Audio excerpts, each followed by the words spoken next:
ناظرین، اس ویڈیو میں ہم بات کریں گے تھرڈ ٹیمپل کے بارے میں۔ اسرائیل اپنی نئی جنریشن کو ذہنی طور پر عالمی جنگ کے لیے تیار کر چکا ہے۔ اس کے علاوہ ٹیکنالوجیکل، سفارتی تیاریاں، اسی طرح کی اسٹریٹجی انہوں نے اسی طرح بنائی ہے کہ انہیں ایک دن اسی عالمی جنگ کو لڑنا ہے۔ وہ عالمی جنگ جس کی پیشن گوئی ہر ایک ابراہیمی ریلیجن کے اندر کی گئی ہے،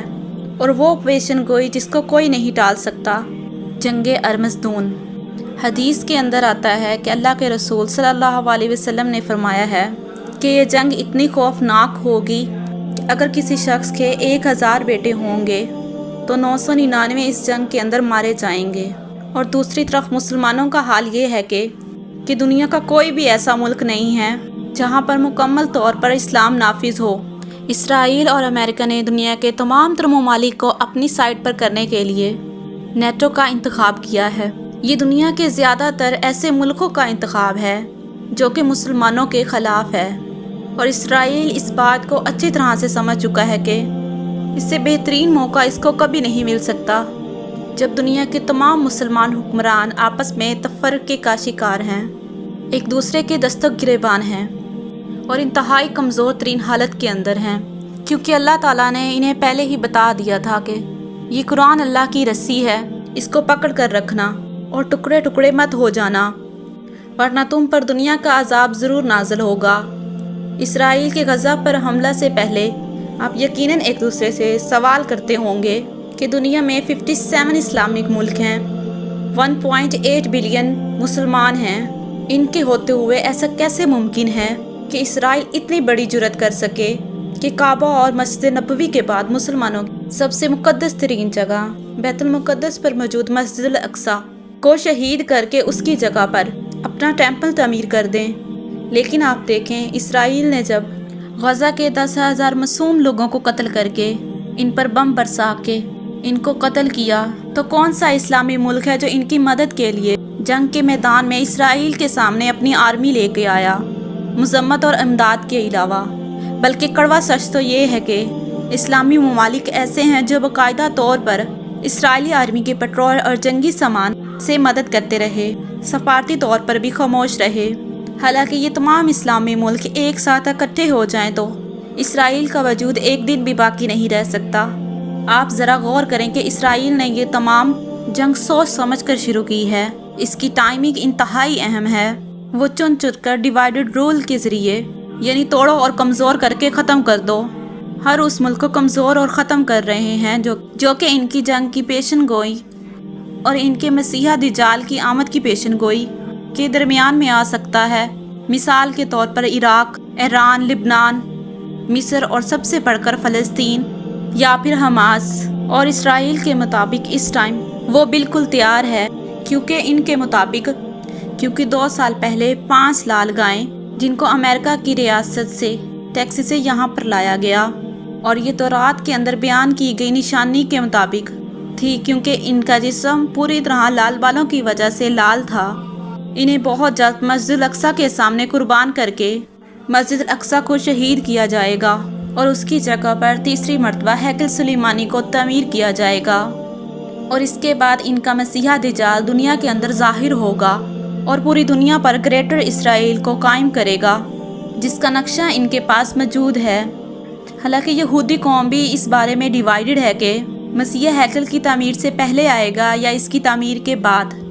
یہ قوم پچھلے 76 ایئر سے اس قربانی کی تیاری کے اندر، جس کے اندر تمام رسمیں، لباس اور لوکیشن، ہیکل سلیمانی کا نقشہ، بلکہ ہر ایک تیاری شامل ہے، اور ساتھ اپنی نسلوں کو جنگ کی تیاری اور اہمیت کے بارے میں تیاری کرواتی آ رہی ہے۔ اور اب ان کے مطابق وہ وقت پورا ہو چکا ہے اور ہم اینڈ ٹائمز کے اندر پہنچ چکے ہیں، اور یہ سب کچھ ایک دا ٹیمپل ایسوسی ایشن آرگنائزیشن کروا رہی ہے، جو کہ بنی ہی اسی مقصد کے لیے ہے۔ ویب سائٹ کے علاوہ ان کا اپنا ایک یوٹیوب پر چینل بھی موجود ہے، جہاں پر یہ اپنی تیاریوں کے متعلق پوری دنیا کو اپڈیٹ کرتے رہتے ہیں۔ حال ہی میں اس چینل پر ایک نئی ویڈیو اپلوڈ کی گئی، جس میں یہ بتایا گیا کہ لال بچیا کی قربانی اور باقی تمام اسپرچول کے کام کس کس کے ذمے ہوں گے۔ یعنی ان شارٹ ہم بہت ہی جلد مسجد الاقصی کو شہید کرنے والے ہیں اور اس کی جگہ پہ تھرڈ ٹیمپل تعمیر کرنے والے ہیں۔ لیکن کوئی بھی مسلمان ہمارا کچھ بھی نہیں کر سکتا۔ یہ بار بار ویڈیوز کے ذریعے پوری دنیا کو پیغام دے رہے ہیں کہ وی آر ریڈی۔ بظاہر یہ باقی دنیا کی ہمدردی سمیٹنے کے لیے یہ بھی کہہ رہے ہیں کہ ہم پوری دنیا کے لوگوں کو یہاں پر وزٹ کرنے اور عبادت کرنے کے لیے دعوت دیں گے، اور اس پر کتاب بھی لکھ رہے ہیں۔ یہ کتاب انگلش کے اندر ہوگی اور اس کے اندر وہ تمام انفارمیشن موجود ہوں گی جو کہ اس ہیکل کے متعلق پوری دنیا کو جاننا انتہائی ضروری ہے، جو کہ ظاہر ہے کہ بہت بڑا جھوٹ ہے کہ ایسا ناممکن ہے، کیونکہ یہ قوم خود کو چوزن پیپل آف گاڈ سمجھتی ہے، یعنی خدا کے چنے ہوئے بندے مانتی ہے، اس کے علاوہ باقی سب کو کیڑے مکوڑے۔ اب اگر تاریخ کی مانے تو یہ بات سچ ہے کہ یہ قوم ایک وقت میں بنی اسرائیل کی صورت میں اللہ تعالیٰ کی لاڈلی ترین قوم تھی، لیکن انہیں نافرمانیوں کی وجہ سے اللہ تعالیٰ نے انہیں بدل کر دنیا کی خلافت عربوں کو دے دی۔ لیکن ساتھ ساتھ سورۃ محمد میں دھمکی بھی دے دی گئی کہ اگر تم نے اس قرآن کے مشن کو پیٹھ دکھائی تو تمہیں بھی بدل کر کسی اور قوم کو لے آئیں گے۔ لہٰذا ہم نے دیکھا کہ اللہ تعالیٰ نے اپنے وعدے کے مطابق عربوں کی نافرمانیاں، قرآن کو پیٹھ دکھانا اور اپنی عیاشیوں کی وجہ سے اللہ تعالیٰ نے اس عرب قوم کو ترکوں سے یعنی سلطنت عثمانیہ سے بدل دیا۔ لیکن اس کے بعد امت مسلمہ کبھی بھی ایک جگہ پر اکٹھی نہیں ہو سکی۔ ویسے تو لال گائے کی قربانی اور ہیکل سلیمانی کی تعمیر، یہ تمام پیشن گوئیاں تورات کے اندر موجود ہیں، لیکن مسلمانوں کی کتاب قرآن مجید میں ایسا کچھ نہیں لکھا۔ لیکن اس کے بعد کے حالات تورات، انجیل اور اسلامی تعلیمات کے اندر ایک جیسے بیان ہوتے ہیں، یعنی ایک عالمی جنگ جس کے اندر یہودی، کرسچن اور منافق مسلمان ایک جگہ پر ہوں گے، جبکہ دوسری طرف امام مہدی کا لشکر ایک طرف ہوگا، اور اللہ تعالیٰ آخر میں مسلمانوں کو فتح نصیب کرے گا۔ یہ جنگ ہر صورت میں ہو کر رہنی ہے، اور اسرائیلی قوم بھی اس کی تیاری کرتی آ رہی ہے،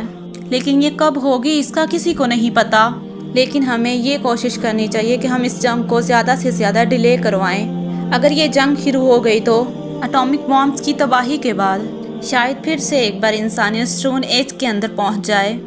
ٹینکوں کی جگہ گھوڑے اور مشین گنز کی جگہ پہ تلواریں لے لیں، اور اس کے بعد اسلامی خلافت کا آغاز اسی جنگ کے میدان یعنی فلسطین کے شہر یروشلم سے ہوگا۔ کچھ یوں کہ ایک سعودی بادشاہ کی وفات کے بعد اس کے بیٹوں کے اندر بادشاہت حاصل کرنے پر اختلافات ہوں گے۔ یہ لڑائی حرم کعبہ کے اندر بھی پہنچ جائے گی۔ آخر کار یہ تمام قبیلے حرم پاک کے اندر ایک شخص کے ہاتھ پر بیعت کر کے انہیں حکمران تسلیم کر کے اس لڑائی کو ختم کریں گے، اور اس شخص کا نام ہوگا امام مہدی۔ یہ پیشن گوئی کس حد تک درست ہے، اس بات کا اندازہ آپ اس بات سے لگا سکتے ہیں کہ دنیا میں کوئی بھی ایسا ملک نہیں ہے جہاں پر بادشاہت کا نظام پریکٹیکلی ایگزسٹ کرتا ہو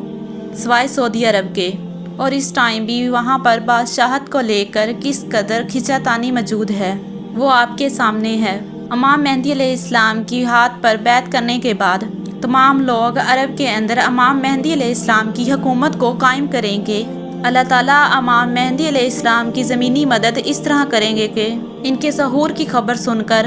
ایک لشکر جس کے پاس سیاہ جھنڈے ہوں گے جو خراسان سے نکل کر امام مہدی کی فوج سے مکہ میں جا کر ملے گا۔ رسول اللہ صلی اللہ علیہ وسلم کی پیشن گوئی کے مطابق آج کی خراسان کا مطلب ہے کہ ایران، افغانستان اور پاکستان کا کچھ حصہ۔ اس کے بعد یہ لشکر دجال کی فوج کا سامنا اسی جگہ فلسطین کے شہر یروشلم کے اندر کرے گا اور اسے فتح حاصل ہوگی۔ اس کے بعد دجال کا ظہور ہوگا۔ یہ مسلم لشکر آہستہ آہستہ کمزور پڑنے لگے گا، اور یہاں تک کہ ایک مشکل وقت ایسا آئے گا کہ دجال اور اس کا لشکر امام مہدی علیہ السلام کے لشکر کا پیچھا کرتے کرتے ملک شام کے شہر دمشق میں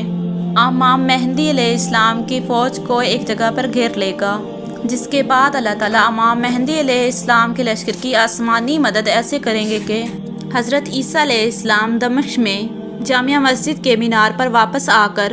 دجال کو قتل کریں گے اور پوری دنیا پر اسلامی خلافت کو قائم کریں گے۔ یہودی قوم کا گریٹر اسرائیل گریٹر قبرستان بنا دیں گے، اور اس کے بعد یاجوج مجوج کا ظہور ہوگا جو کہ اس قدر تباہی پھیلائیں گے کہ اللہ کی پناہ۔ ان کے خاتمے کے بعد پوری دنیا میں حضرت عیسیٰ علیہ السلام اور مسلمانوں کی خلافت قائم ہو جائے گی۔ یہ جنگ ایک بہت بڑی تباہی ہے جو انسانیت کو اس ٹیکنالوجی کی تباہی سے نکال کر ایک بار پھر سے قدرتی انوائرمنٹ کے اندر لے جائے گی۔ اور جیسا کہ اللہ تعالیٰ فرماتا ہے کہ ہر مشکل کے بعد آسانی ہے، اور اس کے بعد بھی 40 سال تک امن و امان کا دور ہوگا۔ حضرت عیسیٰ علیہ السلام کی وفات کے بعد قیامت کی باقی بڑی نشانیوں کا ظہور ہوگا۔ سورج کا مغرب سے نکلنا اور یمن ملک کے اندر لگنے والی بہت بڑی آگ، جو کہ لوگوں کو ملک شام اور اس کے بعد لوگوں کو میدان محشر کی طرف اکٹھا کرے گی۔ اور اس کے بعد جب حضرت اسرافیل علیہ السلام جب ایک بار سور پھونکیں گے تو اس دنیا کے اندر موجود تمام چیز تباہ و فنا ہو جائے گی، یعنی قیامت قائم ہو جائے گی۔ اور اس کے بعد وہ ایک بار پھر سے سور پھونکیں گے اور پھر تمام دنیا کی چیزیں زندہ ہو کر میدان محشر کی طرف بڑھنے لگیں گی۔ ان تمام نشانیوں کے بعد اب آپ اندازہ لگائیں ہم انسان قرب قیامت کے کتنے قریب پہنچ چکے ہیں۔ اللہ تعالیٰ ہمیں سمجھنے کی اور نیک اعمال کرنے کی توفیق عطا فرمائے، آمین۔